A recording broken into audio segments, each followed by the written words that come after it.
Student. तो सबसे पहले आप सभी को हैप्पी चिल्ड्रंस डे।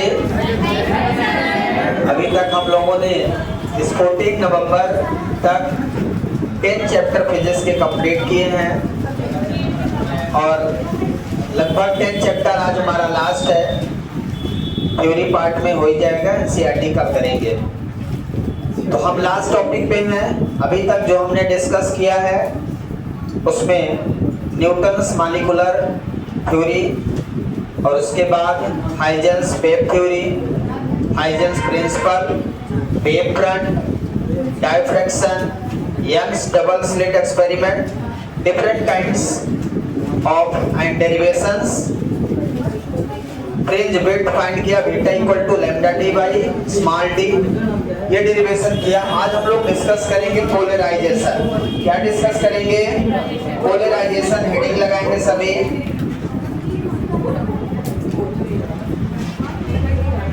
सिंपल सा टॉपिक है, polarisation of light. Polarisation of light को थोड़ा सा डिटेल में समझने के लिए थोड़ा सा हमें पीछे जाना होगा और पोलराइजेशन को समझना होगा, ठीक है। तो पोलराइजेशन को समझने के लिए हम सबसे पहले हाइजेंस प्रिंसिपल को समझते हैं, जो हम पीछे पढ़ चुके हैं। हाइजेन ने सबसे पहले क्या बताया था? उस समय हाइजेन ने बताया था कि जो लाइट होती है, लाइट वेव, वो एक मैकेनिकल वेव होती है। हाइजेन ने क्या बताया कि light wave is a mechanical wave, जो आप सबको पता है। मैकेनिकल वेव मतलब it travels required to material medium. इसे ट्रेवल करने के लिए एक मटेरियल मीडियम की आवश्यकता होती है। ये किसने बताया था? हाइजेन ने, ठीक है। मटेरियल मीडियम के लिए जिस मीडियम को उन्होंने बताया, उन्होंने कहा कि एक ही मीडियम पूरे यूनिवर्स में होता है, जिसे उन्होंने कहा ईथर होता है।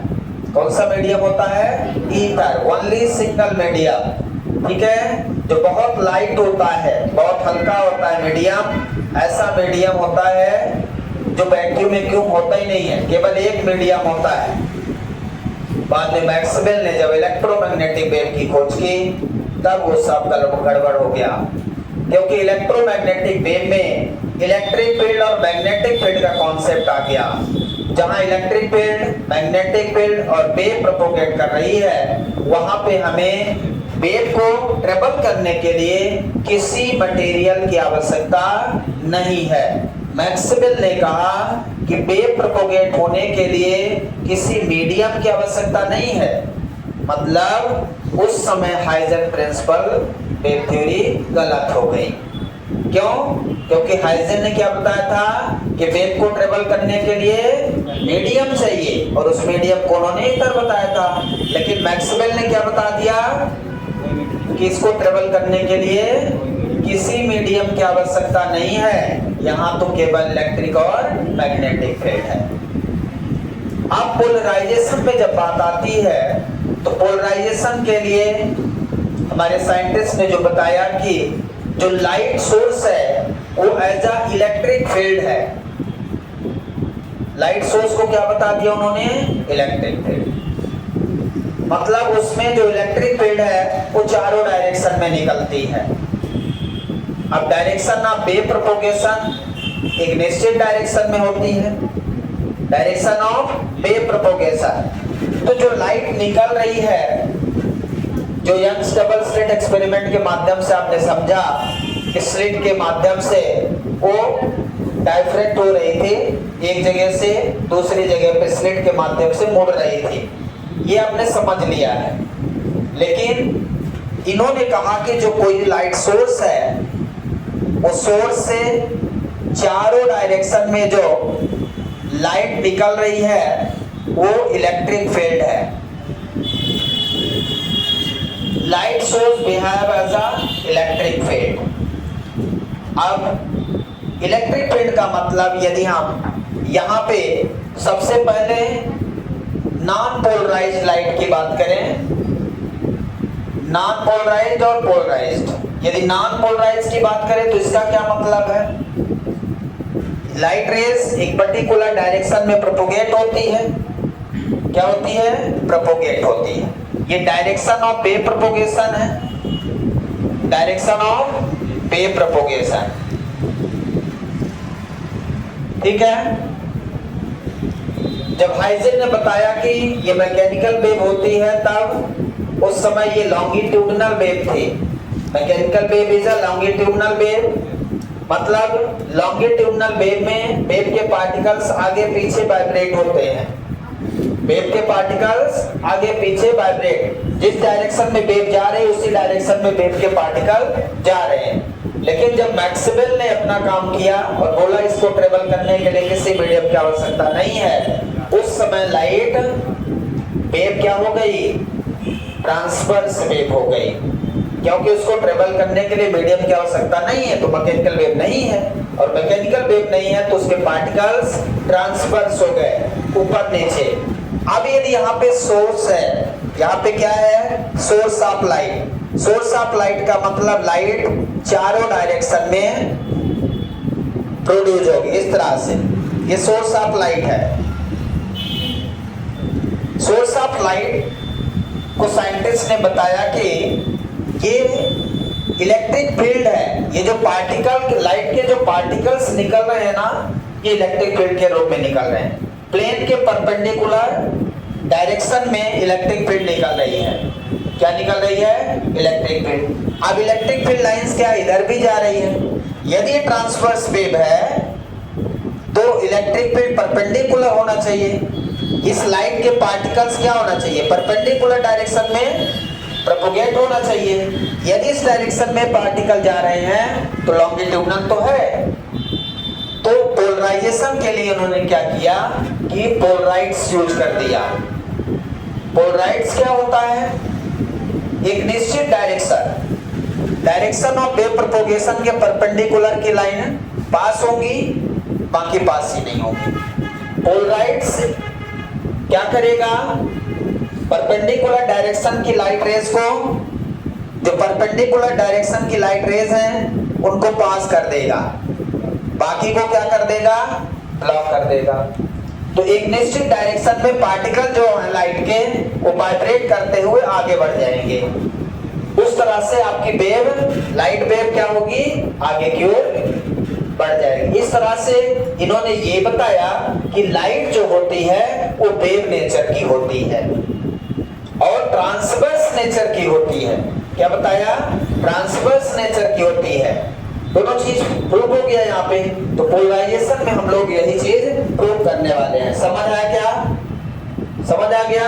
ओमिनी डायरेक्शन को एक निश्चित डायरेक्शन में, पोलर मतलब पोल बनाना, एक ओमिनी डायरेक्शन की फील्ड लाइंस को एक निश्चित डायरेक्शन में प्रोपोगेट करवा देना है, फ्लो करवा देना है, तो वो हो जाएगा पोलराइजेशन। अब हम डेफिनेशन लिख लें, उसके बाद डायग्राम बना देते हैं। यहाँ तक समझ आया? तो पहले इसके डेफिनेशन लिख लीजिए। पोलराइजेशन ऑफ लाइट, डेफिनेशन लिख लीजिए। Polarisation of light, polarisation of light is that phenomena is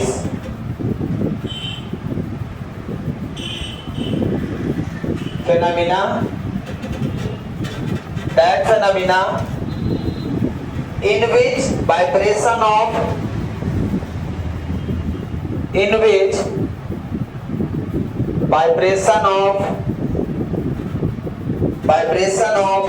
electric vector are restricted, vibration of electric vector E are restricted, electric vector are restricted in a certain direction, in a certain direction, in a certain direction on a plane perpendicular to, on a plane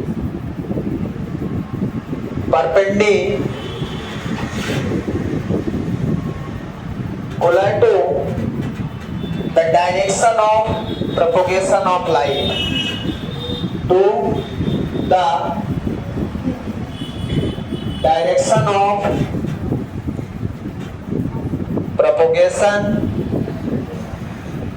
of light।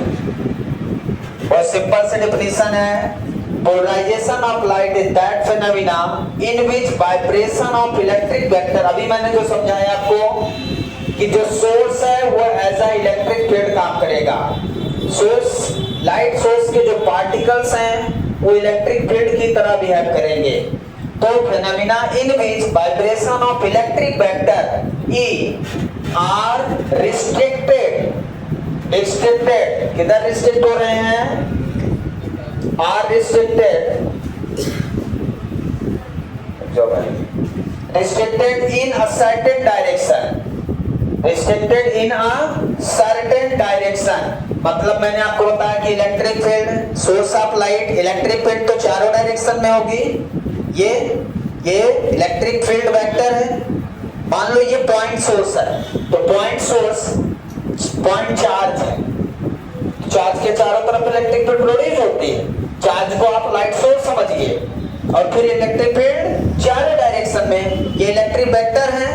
Polarization of light is that phenomena in which vibration of electric vector E are restricted in a certain direction on a plane perpendicular to the direction of propagation of light। मतलब light यदि इधर जा रही है तो इसका perpendicular ये है ना, direction of wave propagation perpendicular ये। तो polarisation of light is that phenomena in which vibration of electric particles are restricted in a certain direction. एक निश्चित डायरेक्शन के लाइट के जो पार्टिकल्स होते हैं, लाइट के particle that means electric field के जो पार्टिकल्स बन गए, लाइट के जो पार्टिकल है वो इलेक्ट्रिक फील्ड बन गया, वो क्या होगा, restricted in a certain direction on a plane perpendicular to the direction of propagation of light। Light इधर जा रही है, परपेंडिकुलर ये, ठीक है ना। एक निश्चित डायरेक्शन के पार्टिकल्स को क्या कर देगा, वो स्ट्रिक्ट कर देगा। तो एक निश्चित डायरेक्शन के पार्टिकल पास होंगे, बाकी सब रुक जाएंगे, बाकी सब रुक जाएंगे, ठीक है ना। अब इसको हम आगे बनाते हैं, यहां तक लिख लें। तो यहाँ पे जो हमारा यूनिपोलराइज है, जैसा हमने अभी समझाया आपको कि यहाँ पे कोई प्लेन है, वाईजेड प्लेन है मान लो, वेव एक्स डायरेक्शन में प्रोपोगेट हो रही है, वहां पे वाईजेड प्लेन है। यहाँ पे सोर्स ऑफ लाइट की डायरेक्शन क्या है, ये सोर्स ऑफ लाइट है, लाइट इधर भी जा रही, इधर भी जा रही, इधर भी जा रही, इधर भी, ये ठीक है, ये डायरेक्शन ऑफ वेव प्रोपोगेशन है। इधर क्या है, direction of wave propagation, direction of wave propagation. ये नॉन पोलराइज्ड है या यूनिपोलराइज्ड है, ठीक है ना। नॉन पोलराइज्ड लाइट सोर्स है, यहाँ पे कैसा सोर्स है, नॉन पोलराइज्ड या यूनिपोलराइज्ड है। अनपोलराइज्ड जिसको बोलते हैं, अनपोलराइज्ड, ठीक है। अनपोलराइज्ड लाइट है ये कैसी लाइट है, अनपोलराइज्ड, ठीक है। अब इसको हम पोलराइज कर देंगे, इसको हम क्या करेंगे, पोलराइज कर देंगे। ये direction of wave propagation, wave propagation मतलब लाइट वेव की डायरेक्शन। आपने मैग्नेट इलेक्ट्रोमैग्नेटिक वेव पढ़ा है, यदि light electric field x direction में, मैग्नेटिक फील्ड वाई में, तो वेव जेड डायरेक्शन में प्रोपोगेट होती है। इसी तरह से यहाँ पे एक सोर्स ऑफ लाइट किसकी तरह बिहेव करता है, किसकी तरह बिहेव करता है, सोर्स लाइट इलेक्ट्रिक फील्ड के पार्टिकल, ठीक है ना। ये आप यहाँ पे लिख लेंगे इलेक्ट्रिक फील्ड वेक्टर। अब यहाँ पे क्या होगा, इस पर्टिकुलर डायरेक्शन डायरेक्शन, जो परपेंडिकुलर डायरेक्शन के पार्टिकल्स हैं, हम यहाँ पे उनको इस तरह से बना देंगे। ये